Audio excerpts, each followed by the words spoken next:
Good morning, YouTube, my BPs, my beautiful people. This is your girl, Velma, and I am a trauma recovery specialist. I am a trauma recovery coach. I am a Master Life Certified coach. And I'm not here to honestly tell you guys what I'm certified in or anything like that. I'm here because I want to help somebody else through their trauma, like literally. And so, my question for today is, do you believe that you can be healed from your trauma? Do you even believe that it's possible? So, I want to start by saying that at the age of 26, I lost my mother. It traumatized me because it was unexpected. She had just seen me graduate from college. I didn't graduate from high school because I was told by a teacher that when I was 17 years old, I was told that I was going to have many babies. Just a lot of negative things that one of my teachers had spoken over my life. And because he had spoken that over my life, he was determined not to allow me to graduate. What I didn't realize was that at that young age, that what that man said to me had traumatized me. But how many of you all know that the enemy has a plan, but God also has a plan as well? And so God had a plan for me, but I just didn't know it. And so in him telling me that, when I was 17 years old, I didn't graduate with my class out of high school. And so where I did graduate from was out of summer school, and he was my teacher in summer school. He made sure that I failed when I was in high school, but he also made sure that I barely passed when I was in summer school. And every day I would come to school, like this teacher would like literally taunt me, and he would say things to me. And I would try to tell my mom, but during those times, it was like disrespectful to like say anything about an adult, to disrespect an adult. And plus, my mother worked like two jobs. So she really couldn't come to the school to see like what was going on or whatever. But I would always tell her like how he was treating me. And so this teacher, he continued to taunt me like throughout my senior year, like every day, when I showed up for school. And there were students in my class who barely came to class and who graduated. And I didn't graduate. It was like whatever I did, no matter what I did, he would always make sure that I failed. Like he would mark my papers up with red markers and stuff like that. And so after graduation, my friends had laughed at me, and I'd run away from home. I'd run away from like to a friend's house to hide because I was so embarrassed because I lived in a small town.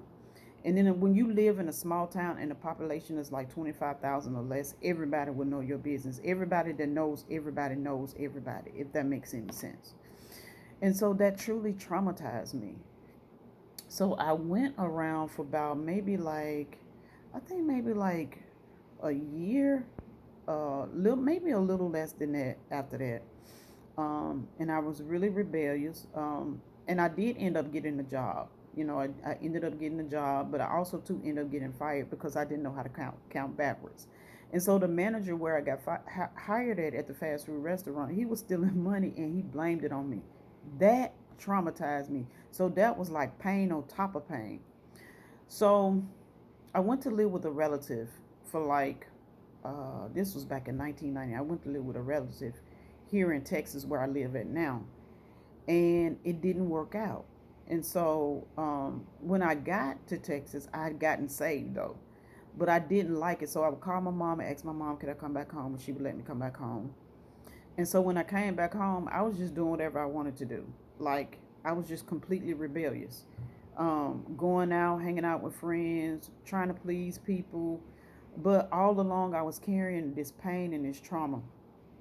And what ended up happening is one day my mom came home and she told me I had two things. She gave me two options. You can either get the job full time, or you can go to college. I didn't have the grades to go to college because, like I said, I graduated barely skid by in high school, like in summer school. Like I graduated with a D in English, and lit. And so meaning literature. So it traumatized the heck out of me. And so my mom told me I had 2 weeks. Well, I couldn't believe my mom was talking to me like that because my mother was the sweetest person you would ever want to meet, but she was so serious. Sometimes people are so serious, are more serious about your future than you are, and you don't even realize how serious they are about your future. So fast forward. So I don't know how I ended up on this college campus, but I ended up at Jackson State University. I didn't know anything about Jackson State University. I didn't know anything about, college, but I had friends from my hometown that were there. And I just liked the fact of being on a college campus where there were kids from all around the world, not just from around the United States, all around the world that I met. And I knew it was something that I wanted to be a part of. Little did I know that God was getting ready to transition me into a new season. So after being on that campus for maybe like a couple of weeks, I finally got to the point to where I was accepted into school. And there were some things that I had to go through, while I was in school, like before I had even got accepted. Luckily, at the time, Jackson State had an open door policy where it didn't matter what your GPA was, that they would accept you on the contingency of I think it was called like remediation or something like that, that they would accept you in on, and I got accepted in on that. And so I called home, told my mom. I really didn't have any clothes or anything. I was just in that dorm, just on that college campus. Thought I was having fun, but when it came time for everybody to go to class, I was feeling lonely. And so my friends, even the ones that I had met, because met a lot of people from up north, and they really liked me because at that time I was maybe like 110, talked a lot of noise, was just a straight up people pleaser. And but I liked what I was doing. But at the same time, I was saved. I was saved and doing all these things, just totally acting out of character. And so, to make a long story short, I ended up getting accepted into college on that contingency, on the fact that I was in remediation and to, uh, I had a year to make like a 4.0, a 3.0, or a better GPA. Um, I promised the guy who's the ombudsman at the time, Dr. Lackey, I never forget him. Major part of my life, played a major part. There are some people that are destiny helpers too. There are some people that God will put in your life that will push you into, what your season, your time, whatever it is that He has for you. But then there are also two people that will traumatize or trouble you, and they will make you feel like that you're nothing. And so me going to college was a major thing. It was like a major issue. So when I finally got accepted into college, my friends and everything that I had met while I was there, they helped me to fill out to fill out my financial aid form and things like that. So I'm getting to the trauma part, okay? So I was already traumatized. And so, but when I got there was just this feeling that I had when I was on the college campus. I felt so good. I felt like my future was going to, like, things was going to change for me. I didn't know how. I didn't have the money. My mom didn't have the money, for me. For me to, to be a college student. So I basically went through college off of Pell Grants. I am a product of Pell Grants and student loans. So I am that product. Um, when I was in college, because I didn't like we didn't my mom just didn't have the finances, to support me on that end. But she was so happy that I got in college. Okay. So fast forward, me getting into college, I was feeling good about myself. I worked hard. But then it had gotten to a point to where I had gotten too comfortable when I was in college. And also during that time, I had one of my relatives while I was in college. At some point in my college, during, like, I think it was like my sophomore, my junior year, had one of my family members to go to jail. It traumatized not just me; it traumatized my mom. And so I just went through a lot of situations where, life had traumatized me, and I didn't understand what trauma truly was. So I was a product, I'll tell you this, I was a product of a study or studies that show that 15% to 43% of girls and 14% to 43% of boys experience at least one trauma during childhood. Now, if I talk to y'all about my childhood, that'll take even longer, but I'm not going to even go there today. Maybe some other time. Also, too, PTSD development. PTSD development is among those who experience at least 3% to 15% of girls and 1% to 65% of boys develop post traumatic stress syndrome. I've seen it. I've seen it. I've seen it, and you have so many different types of trauma. Like you have events like that happen, like abuse, violence, disasters, any kind of thing like that, or sometimes it's like common causes, of trauma. Um, in women, trauma exposure is a little different in women. So in women, the trauma exposure is like it's about 50% in women. Um, in the U.S. That's in the U.S. alone. If you looked at World Economic Forum and globally, the numbers will grow even greater. Also, too, common traumas like sexual assault, childhood abuse are among the most frequent that people experience, or that even women alone have experienced. It's think about societal traumas. So I not only experienced, trauma, common trauma. I was experiencing like abuse from, my teacher, and then I ended up having to move to Texas, and I came back. And during that time when I was in Texas, I was traumatized too because I had somebody to tell a lie on me, and that traumatized me. And so I came back home. When I came back home, I told you guys my mom told me I had, 2 weeks to get a job or I had to go to school. And so, of course, I told you guys that ended up going back to, I ended up getting in college. It it blew my mind. It just blew my mind like what God had done for me, because it was as if what was spoken over my life by my teacher was going back in reverse. Like God's grace and his favor had found me, and I was so happy. I was like one of the most happy individuals in the world. But I just wanted to, to come on here and talk to somebody to let them know that healing for trauma is possible. If that not be so, I wouldn't be sitting here before you today. So that's part of my story on trauma, and I'm going to put more videos, more content out here to speak on trauma, because right now in the time that we live in, all the way since the time from COVID, people have been traumatized, and nobody has really totally gotten over, the fear of, sicknesses, diseases, and we've had this throughout history and throughout time. But there are so many things that have happened since 2020, and even now, what's going on in our society right now. If you look at what's going on right now, country is so divided. People are so traumatized. There are robberies and murders and all kinds of things. Children being kidnapped, women being sex trafficked, a lot of different things. Um, Women that are being um, taken out of their homes, and children that are being kidnapped out of their homes while they're in their bed sleeping.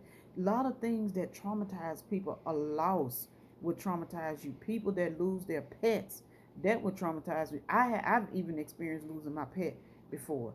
Like, and I've not gotten one since then, because that was one of the worst. Like, I don't even want to talk about that one right now. But I just wanted to talk about, introduce the concept of trauma and its prevalence in society. Like, um, I want to talk about a deeper discussion on healing and recovery.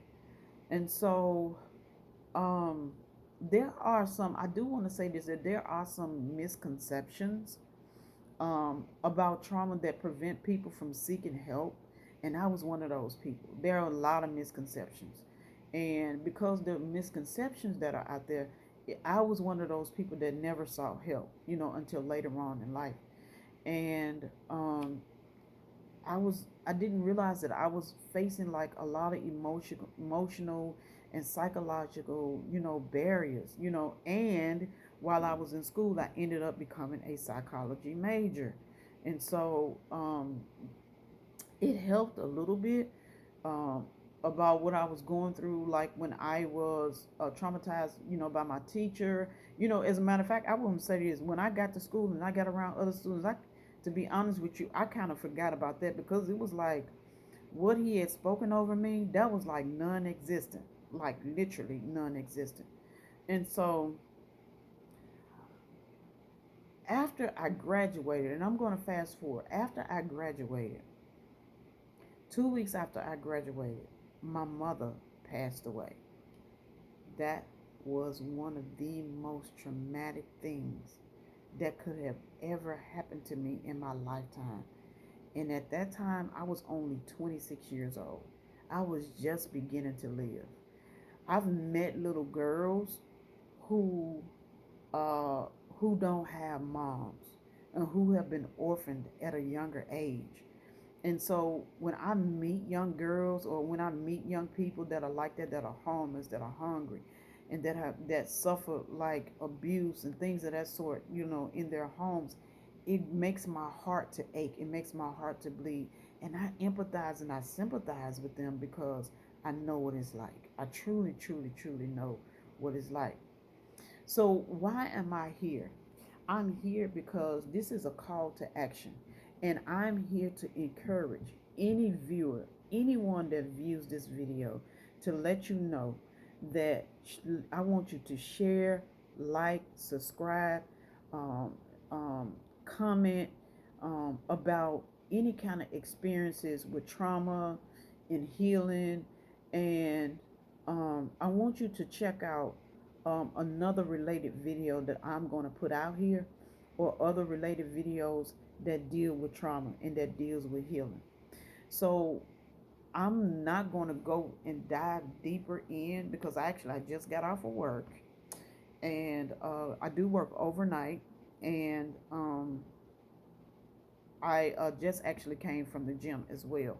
And so I'm not going to dive deeper in it today, but I want you guys to join me as I begin to dive deep in the journey of healing from trauma and see if you and I together on this journey can truly find a way to overcome it. Because you can overcome trauma. You most definitely can overcome trauma because after my mom died, she wasn't the only one that passed away. I started burying family members, and it traumatized me so much that I was an educated woman who had become homeless. And it devastated me because I never thought that I would get to the point to where, because when you're burying family members, it would drain you physically, it would drain you mentally, it would drain you financially, like literally. And I had no clue that uh, that trauma is something that we never prepare for. People like, if you look in the state of Florida every year, we know that there are going to be hurricanes, right? But my thing always is this. My question has always been this: why is it that people aren't prepared ahead of time? If you know that storm is coming every year and there's a hurricane season, why don't y'all prepare a way ahead of time? And I know that people have preparedness and ready preparedness and things of that sort in place, but there are some people, because of the lack of knowledge and because of fear and because of other things that grip them, that holds them back, that they don't prepare ahead of time. And I think that's one of the most shocking things about trauma, is that we're not prepared for it. I wasn't prepared for it. I wasn't prepared um, for my mother to pass away, but she was prepared.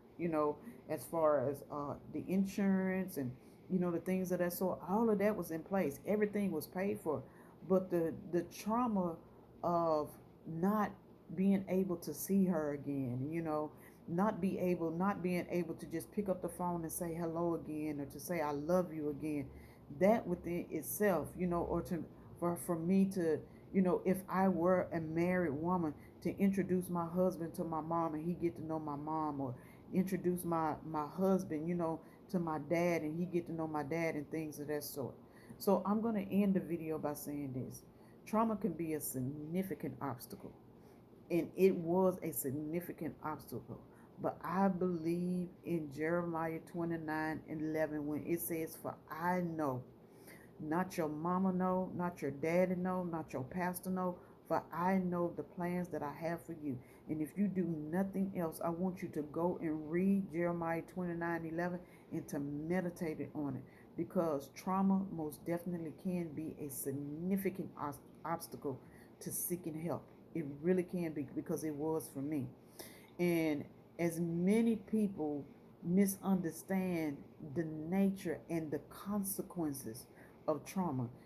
Some people believe that trauma only affects those who have experienced extreme events, such as, war, or, natural disasters, when in reality, it can result from various, experiences, including emotional or psychological abuse. And so this misconception also too, it can lead people to downplay their own experiences. And I don't want you to feel like that no more, because as of right now, your girl Coach V is here. Your trauma recovery specialist friend is here, for my BPs, for my beautiful people, for my BYPs, for my beautiful YouTube people. I am here, for us. And I want you to understand that thinking that you're not traumatized uh, enough does not mean that you don't deserve to get help. So I'm ending this video by saying this: meditate, please, on Jeremiah 29:11. "For I know the plans that I have for you, says the Lord. They are plans for good and not for evil, to give you an expected end." That means that if you are listening to this video today, your life, my life, your family life will never end in shame going from this day forward. If you take this journey with me, I guarantee you we're going to get over this together. And another thing is, I'm excited about your future. Have an awesome day. I love you. Peace out.